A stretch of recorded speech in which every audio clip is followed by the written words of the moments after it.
Hello বন্ধুরা, রিয়া আর পারুলের cooking চ্যানেলে তোমাদের সবাইকে স্বাগত জানাই। আশা করি তোমরা সবাই খুব ভালো আছো আর সুস্থ আছো। আমিও খুব ভালো আছি। তোমরা আমার লাস্ট ব্লগে দেখেছিলে আমি চলে গিয়েছিলাম মাসির বাড়িতে। সেখানে বৃষ্টি হওয়ার আগের মুহূর্তে নদীর পাড়টা কত সুন্দর লাগে সেখানে চলে গিয়েছিলাম। মাসির বাড়ির কাছাকাছি যেহেতু নদীর পাড় ছিল সেই জন্য গিয়েছিলাম। তারপরে ওখান থেকে গৌরিয়া মঠে গিয়েছিলাম।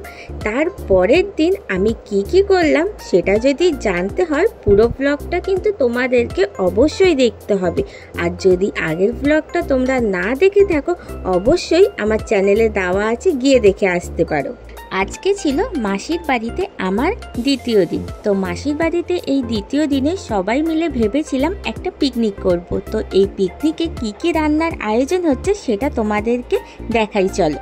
দিদিরা সবাই মিলে কুমড়ো আলু ডাঁটা কাটছিল, কারণ আজকে কুমড়োর তরকারি হবে, তারপরে আজকে হবে মাটন। তো মাটনের জন্য আমার মা সেটাকে ধুয়ে রাখছিল। তারপরে আমি করছিলাম আম সেদ্ধ করা হয়ে যাওয়ার পরে আমরা আজকে বানাবো আম পান্না আর বানাবো আজকে দই ভাপাটা তো তোমরা আগেই আমার চ্যানেলে দেখেছিলে।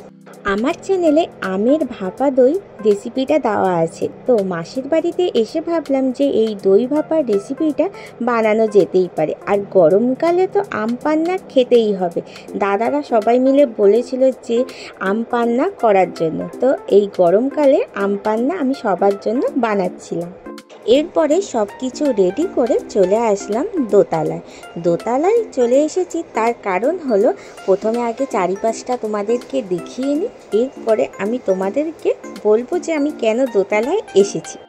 চলো চারিপাশটা তোমাদেরকে ঘুরিয়ে দেখাই। আর আজকের আকাশটা মেঘলা হয়েছিল, আর এই মেঘলা দিনে পিকনিক করতে কার না ভালো লাগে। তাই আজকের দিনে আমরা সবাই মিলে পিকনিক করব আর দারুণ মজা করব।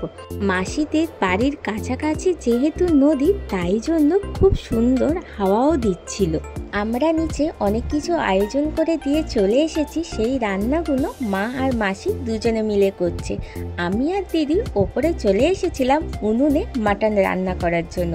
মাটন উনুনে করলে দারুণ লাগে আমার তো খেতে। আর তোমাদের কার এই উনুনে মাটন করলে খেতে ভালো লাগে সেটা কিন্তু আমাকে কমেন্ট বক্সে অবশ্যই জানাবে। মাটন রান্না উনুনে হলে এর স্বাদ যা দারুণ হয় সেটা না বলারই মতো। কারণ এই স্বাদ যারা খেয়েছে তারা তো অবশ্যই জানো যে কেমন হয়।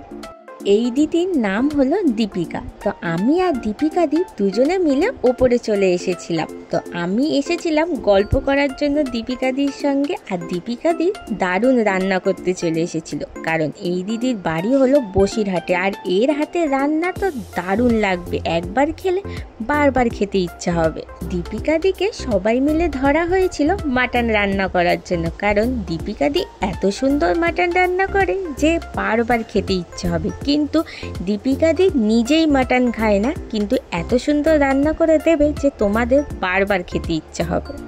এটা ছিল দীপিকা দিদির মেয়ে।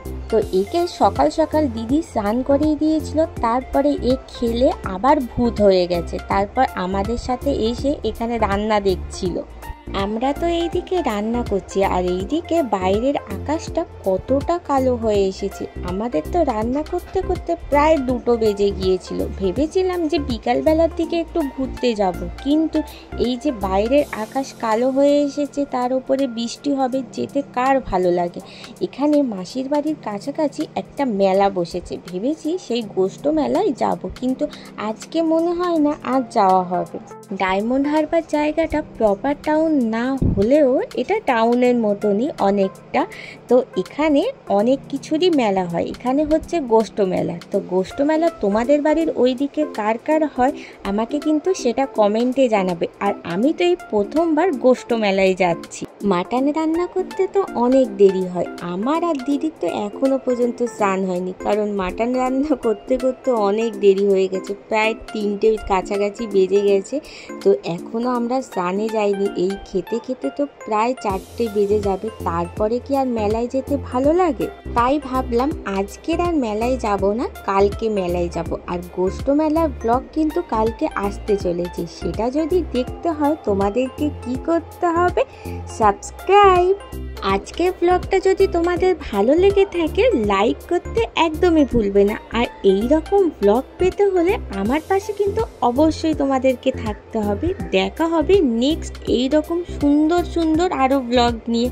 সবাই খুব ভালো থেকো, সুস্থ থেকো। টাটা বন্ধুরা।